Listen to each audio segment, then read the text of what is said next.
Good morning, everyone. It's Friday, live Q&A day. It is my birthday weekend.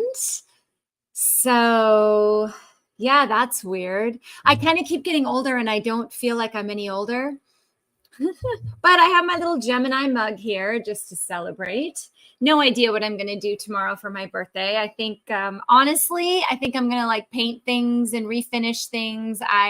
One of my hobbies is I love to refinish furniture and I love to redecorate and move furniture and rehang things. And I don't know, there's something creative to me about just, I don't know, I guess working with my hands or having the ability to do something. So I have a mantle to hang and I have like stuff to put up this weekend. So I think that might be what I do this weekend for my birthday. I know it doesn't sound like anything fun whatsoever, but that might be it. So I am live on multiple platforms. I see all of you there. We have another Gemini June 3rd birthday. Well, happy birthday to you, Robin. Lots of Geminis out here in the world. Yay, yay. You never really know what you're going to get with us, do ya? No. It kind of depends on the day. I always have really mixed emotions around my birthday because my birthday was always just celebrated with my mom. And that's what we did. We always did something. We'd go to the spa, actually. And when she first died, I went to the spa on that next birthday and it was so hard, and so I try not to do that anymore because honestly, it kind of is more depressing than anything else. So I kind of always have mixed emotions on my birthday. I get caught between the grief part of me and the, enthusiastic move on side of me. So a little battle going on with me today. But hey, I wanted to bring up something because I was doing some research coming into here on what do I want to talk about. And what was interesting is one of the things that is like one of the top things being Googled and something that a lot of people are talking about, and also it's showing up in research, is the impact of AI on stress. And as you all know, I'm all about stress. And also I talk a lot about how our cell phones, our email, our, YouTube and TV and all this stuff, how this is all impacting us as a stress response and keeping us in fight or flight. Our kids aren't working on paper at school anymore. They're staring at a screen. Things are beeping, things are blinking. How did they learn math? They play video games to learn math, right? Now, granted, I remember Oregon Trail and playing Oregon Trail. And that was my favorite part of, elementary school was lab day when we got to go and play Oregon Trail. But we did that like once a month. Like it wasn't every single day, right? So they're looking at, as Naya says, blue light. They're looking at blue light. They're being stimulated. And now, I'm a business owner. And a lot of the things that I do to operate my business require or are assisted by AI in that, automations for emails and triggers and things like that. And there's all this AI coming into the workforce, coming into medicine, which kind of scares me a little. And I was like, gosh, I wonder if people are talking about the health impacts of AI. And I did a little search. How does AI impact stress? And lo and behold, there's a lot of articles. And one of the biggest things being searched is the connection between anxiety and AI, whether that's over the concept of AI or the thought of losing your job to AI or just simply the overstimulation of blue light computers and having a more sedentary lifestyle. So I'd like to open up a little bit of a conversation about that, if you guys don't mind. I'd like to know how you feel about all of this AI taking over. Does it stress you out? Do you find it helpful or harmful? Because I think we could argue both sides, right? And for me, I'm like, okay, if we're looking at long-term health and we're trying to figure out how are we going to stay healthy and reduce disease as long as possible, this is a conversation that needs to be had because we are moving straight into AI land. I mean, we're already in it. And it's just going to continue to be more. So how does that impact our health? And how can you and I navigate it to be a beneficial part of our health and not a negative part? So I'd like to open up this conversation. Do you guys have any thoughts on this? I mean, I could talk about it all day, but I'd like to know what you think. So I'm going to give you a second to respond. I'm going to read a couple comments. Oregon Trail was the best. It was, right? I always died of like diphtheria, always, like crossing the river. Like, I don't know. It was like every time. It's like I put myself in the wagon and off I go, and oh, you're dead. And it was always diphtheria. I don't know why.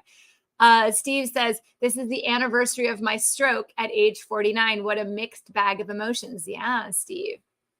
Right? No one has any thoughts on the AI question? I mean, if you think about it, we all have a job, right? So here's the thing. If I type into my EMR that one of my patients has a cough, let's just say that they're like, hey, Dr. P, I need to chat with you. I'm not feeling well. And I put the diagnosis code in of a cough, right? It tells me what I'm supposed to do. It says, have you checked for this virus, this virus, this virus? Here's the medications you're supposed to give, blah, blah, blah.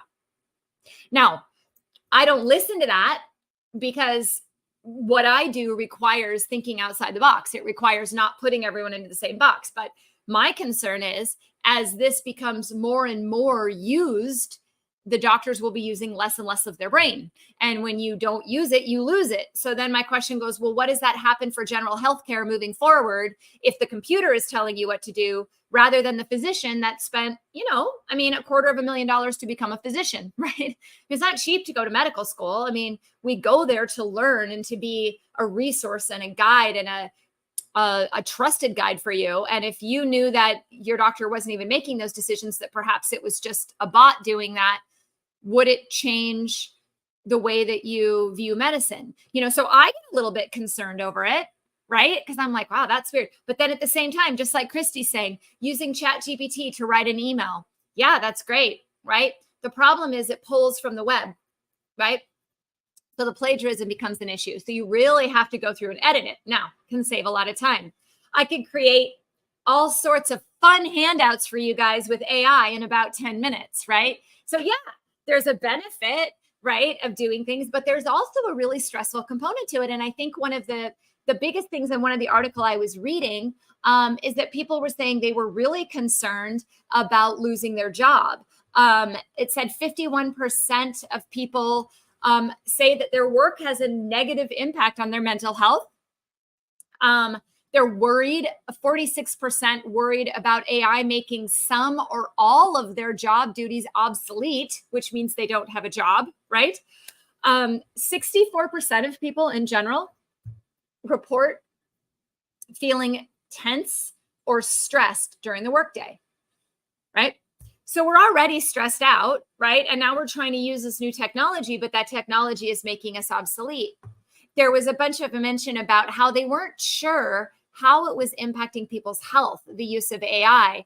They said the impact on robot adoption on workers' health is theoretically uncertain and remains open for investigation.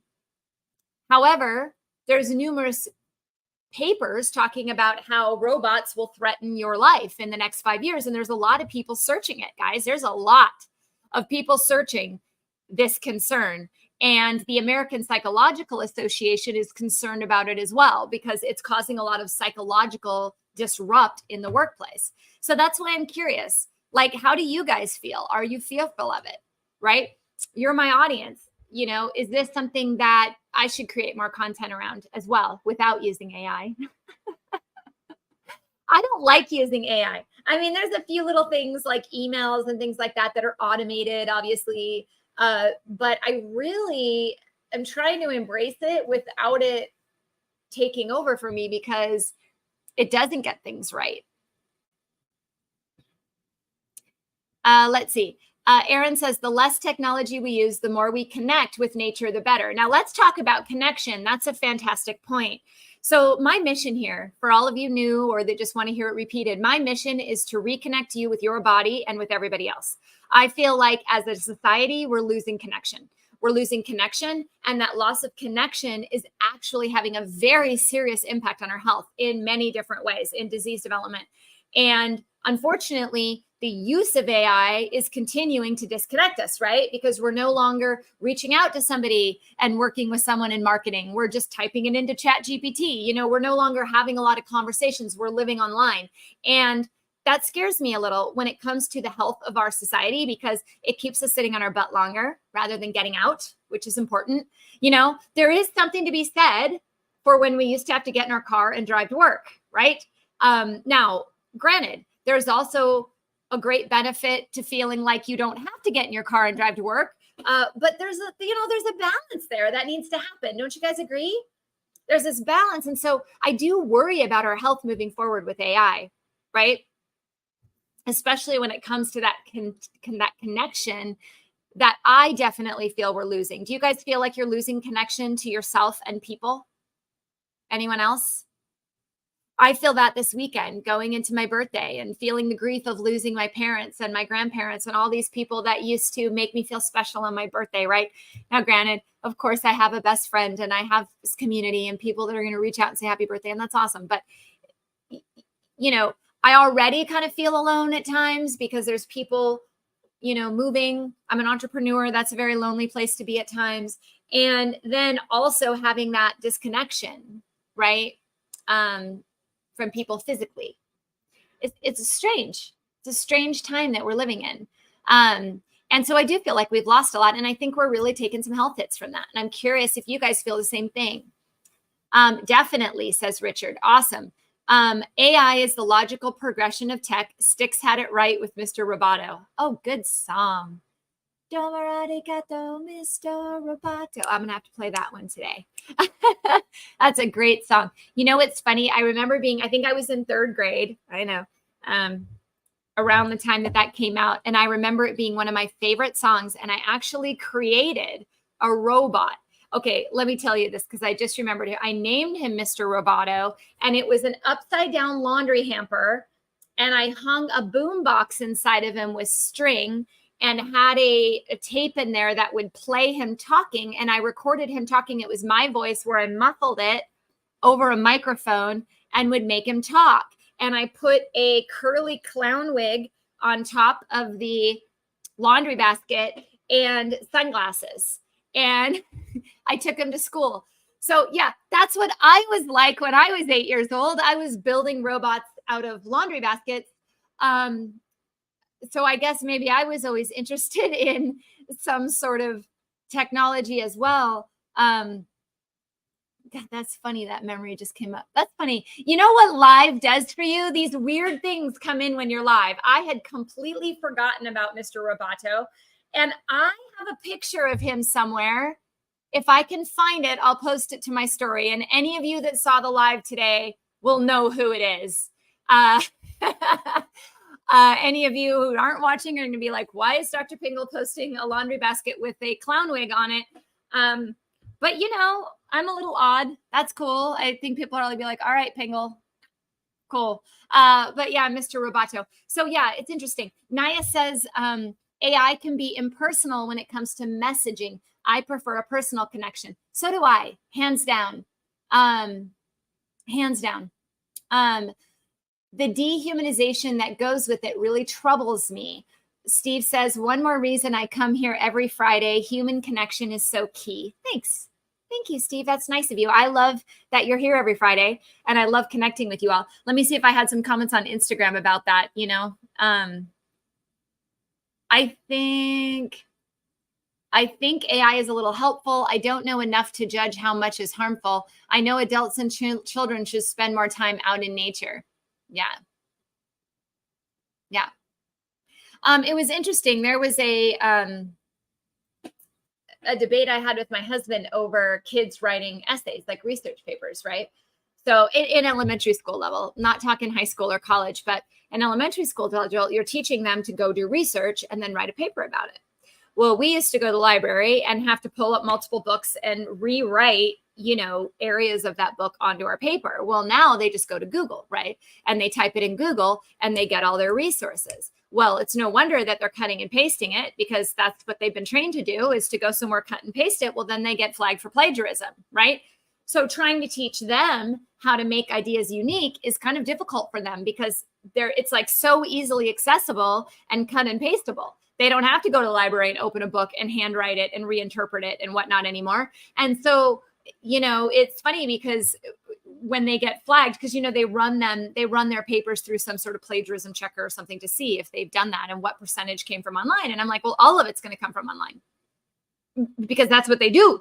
Like, it's like, if you would run a plagiarism checker for books back in our day, I'm sure we would have flagged that. Right. So it's just an interesting development for our kids to try to understand too, and trying to help their brain understand how to use technology in their favor, but not deplete their adrenal glands. And I do believe that the blue light, the technology, the constant accessibility, the lack of connection to ourselves, the lack of personal physical interaction is 100% causing a fight or flight response, and that our nervous systems are overreacting. And I do believe, hands down, this is the reason why we have more attention issues. We have more neurological issues in general, as far as multiple sclerosis, as far as autism, as far as dementia,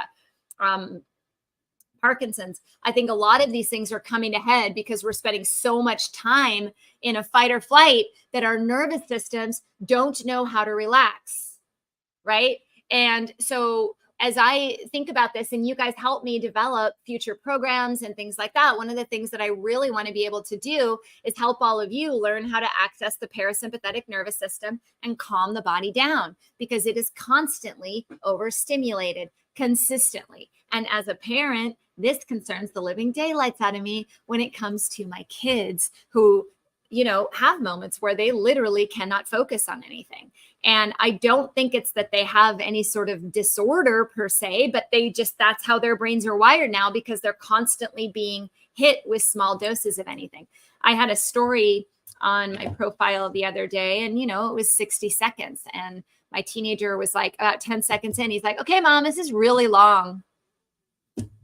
And I was like, "Dude, it's a minute." And he's like, "Yeah, this is really long." Like after 10 seconds, he was like out. Whoop. And I thought, wow, okay. And then I had a reel that was about 20 seconds long that's had like 130 hours of watch time. Considering it's under 30 seconds long, that's a lot of hours of somebody watching it over and over again. So it's strange to me. And I do get concerned a little bit about our health, right? By the way, you guys can throw questions in. This is a live Q&A. If you're new here, you do get to ask questions. It doesn't have to be on the topic. You can start throwing them down. I just keep talking about my opening until I see questions coming through, right? So keep it coming if you have any questions. Christy says, "I can always tell when students use Google or AI to complete assignments. It's definitely a challenge in middle school education." Yeah, but I think, Christy, we have to teach them differently how to utilize it. It's like I said to my son, I said, "Well, if you're going to quote something directly, you have to put quotes around it and you have to cite it." And he goes, "What?" I'm like, "Well, you can use it, but you have to cite it." You know, and now if I put out an article or something where I use AI, if I even put an Instagram post up and I used AI to write it, I now have to cite that I did. Right? So, you know, I think we're going to have to train them differently, because this is just, I mean, we can't just go, "Oh, well, go ahead and do your research and then turn in a paper and don't plagiarize." Like that's not enough anymore, because it's like everything's plagiarized. So if we use AI to write an email, you're using someone else's words, I guarantee you, from somewhere. We just don't know from where. Right? It's an interesting concept, but it does cause a stress response. And those studies support that. And one of the biggest worries is people are worried that their job's going to be replaced. They're concerned about safety monitoring. So am I. Safety monitoring concerns me in the medical world.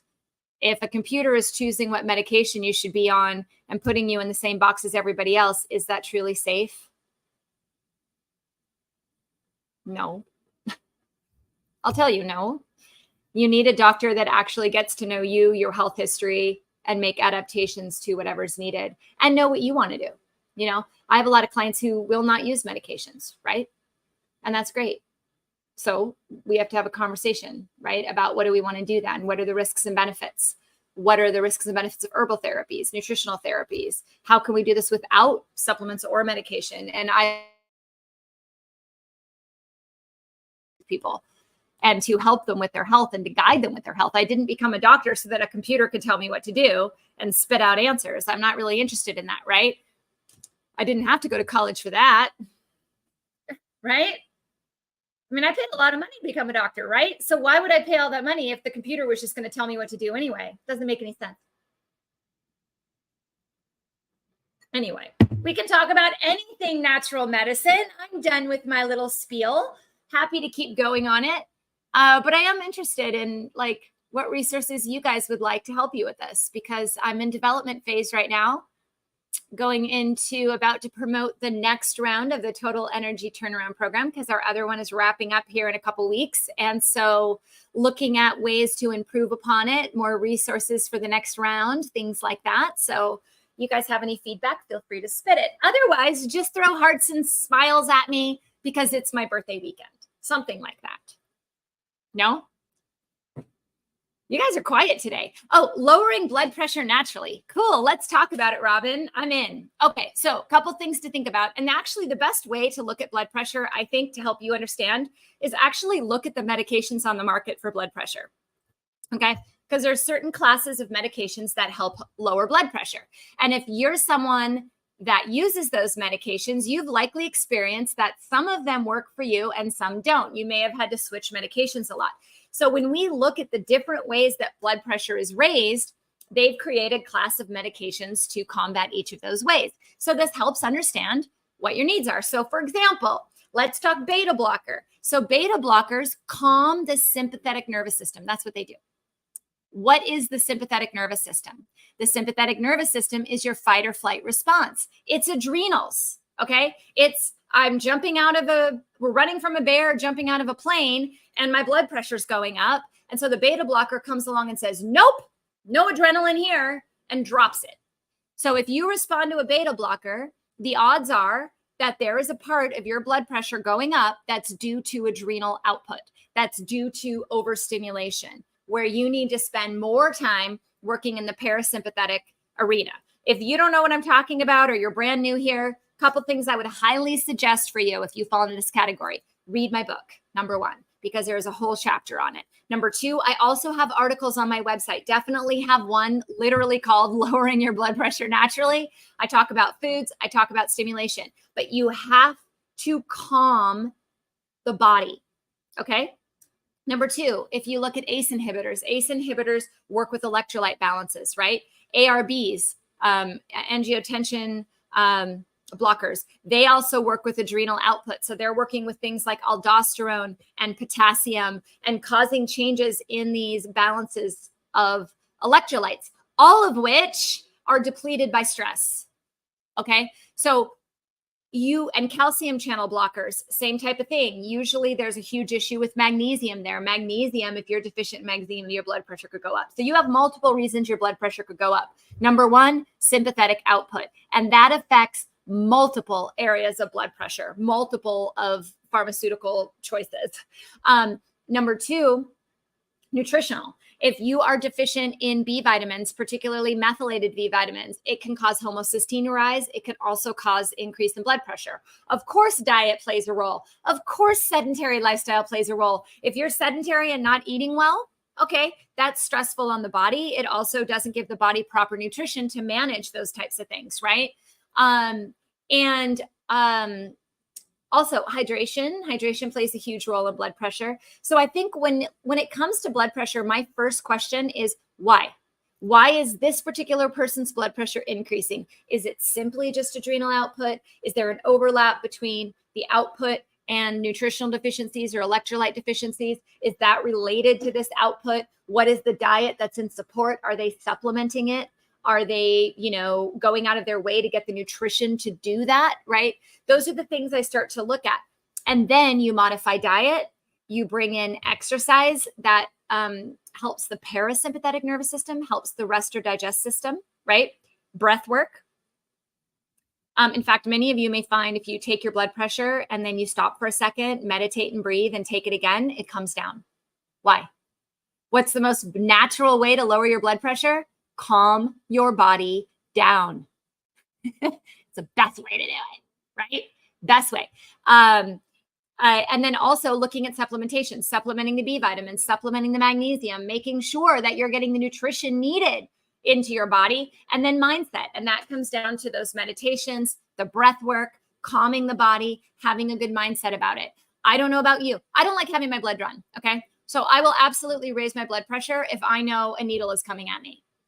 Now, do I have chronic high blood pressure? No, but in a moment's notice, my blood pressure can go up. Do you want to know why? Because it's saving my life, because there's a bear. and my body needs to protect me. So it protects me. So learning how to control that right here is huge. And there is a ton of research on this. I see a question about my book. Let me grab one.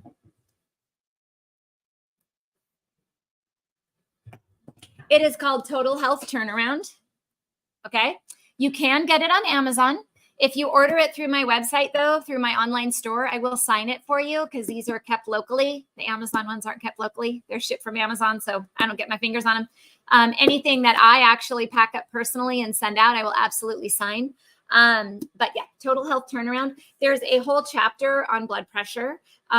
There's a chapter on hormones. There's a chapter on thyroid. There's a chapter on sleep. There's a chapter on mood. And there's a really basic program to follow for 30 days to help look at those 4 pillars: nutrition, exercise, supplement, and mindset. So it's about $22. And this will give you a full month plan. If you want to kind of dive into, is stress impacting you, and learn what you need to learn from it, this is your key. And then if you want to take it to the next level, feel free to check out my website. I have online programs that do a more deep dive into this and really where I'm involved and help guide you. I have one-on-ones. I have a supplement line to help support if you find something here where you're like, wow, I really need a good quality of this or that. I got it for you. So feel free to show up on these live Q&As, ask questions, happy to guide you. But this is a great starting point. Blood pressure is a huge one for me because my dad died of a stroke when I was 24 years old. And he was told by the physician a month before that he was great. He was in great health. His numbers were great. His blood pressure was controlled. His cholesterol was controlled. I'm using quotes because what does that mean? It means nothing. It doesn't matter if your numbers are controlled, if your body inside is stressed out. So his body was probably like, oh my God, there's a bear. Oh my God, there's a bear. Oh my God, there's a bear. And the blood pressure would not go up because he was taking medication. And his body was probably like, what the heck? And probably trying to do all sorts of workarounds. I often use the example of a freeway. If you block off an exit ramp for a freeway and you don't provide a detour, you're going to have a pretty big mess pretty soon and people freaking out. And our body's the same way. It has a freeway system with diversions and workarounds. And if you block that with a medication or you force one the wrong way, the other ones are going to suffer. And so really passionate about that. My dad died of heart disease. My mom died of cancer. And those are the 2 killers in our country. And I had a lot of anxiety and depression in my family, and that is definitely moving up the ladder as being a major issue for people.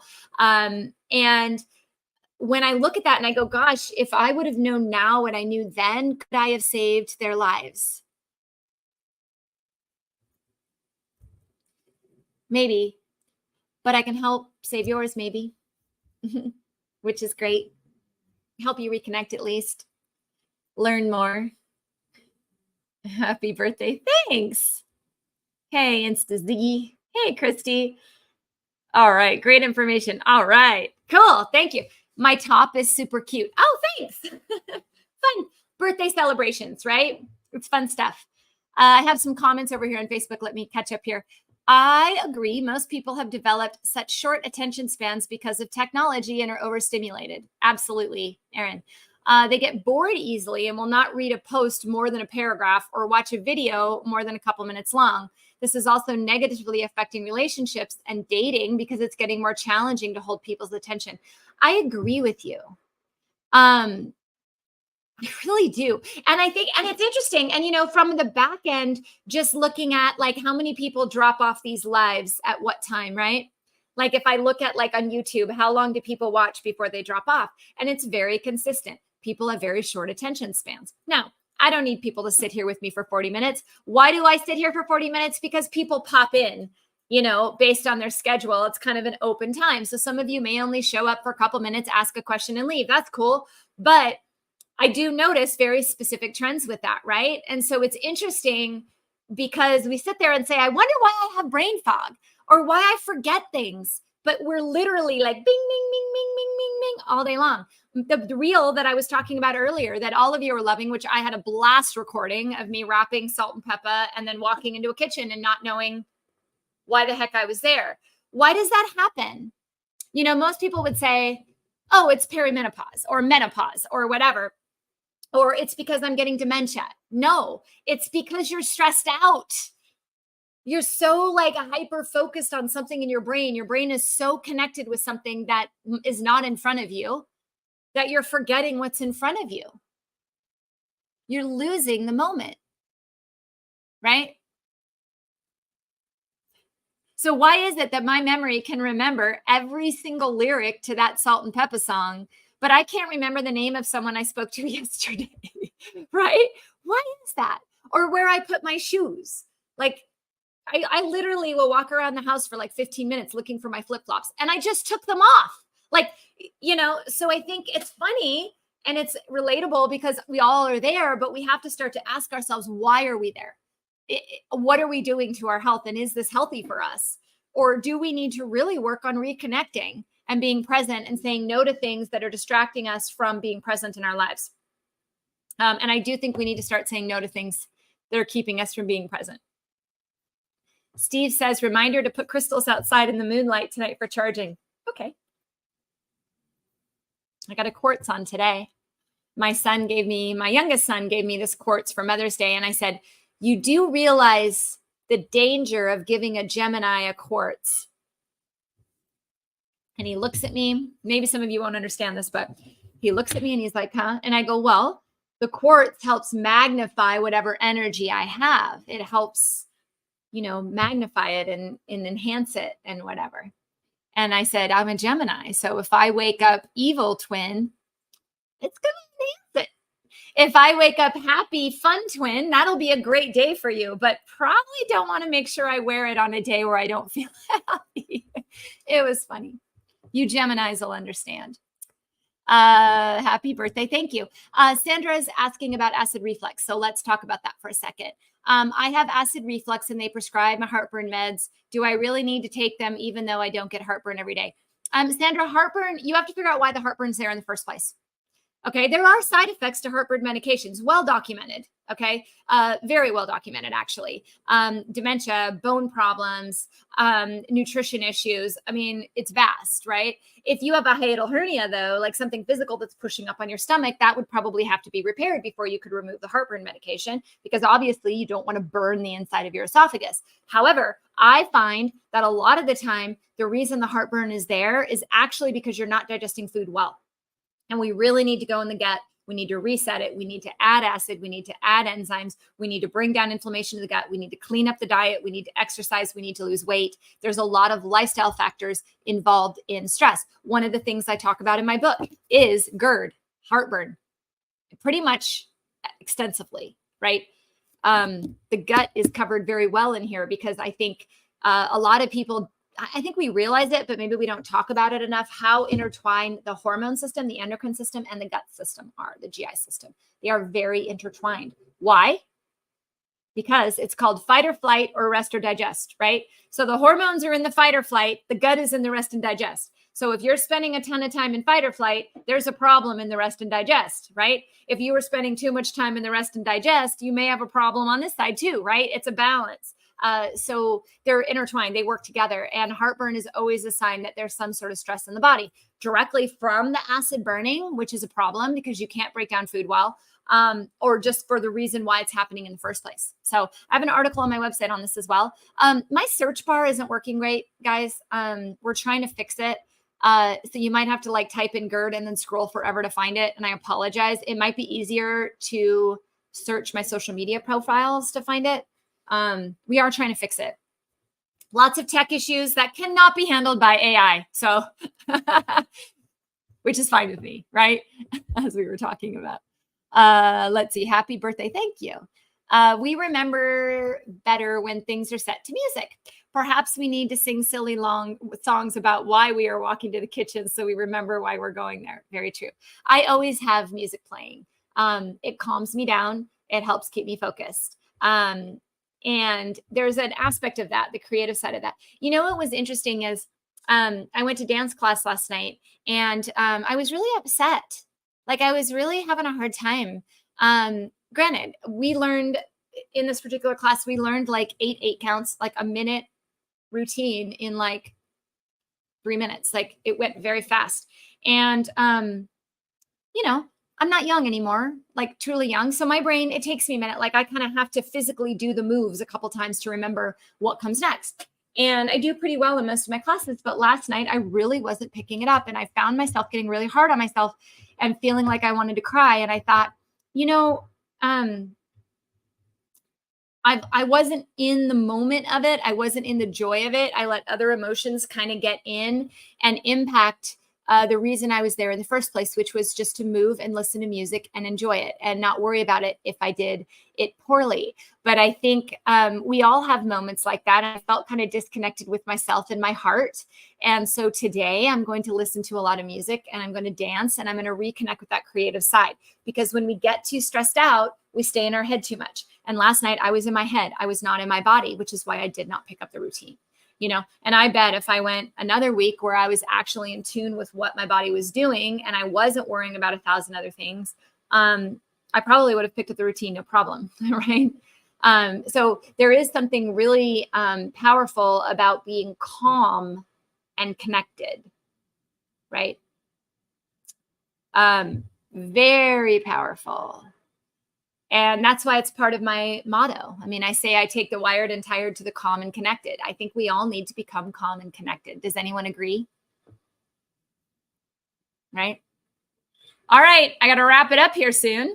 Does anyone else have a question? I think I caught up on my questions. Was this helpful for any of you today? Are you new here? If you're new here, welcome. I'm here every Friday. There will be one Friday in June where I will not be here because I'm at a conference. I will let you know which one that is. It's the end of June, so we still have a few more weeks before that. Do I find that this time of year in Arizona slows me down? Meaning summer or May? No, May is a freaking crazy town. I have so much to do in May, all of the time, constantly.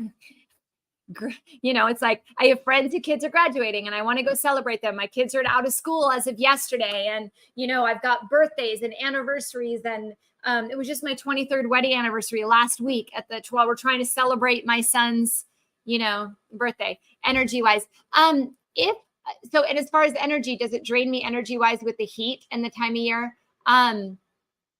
No. But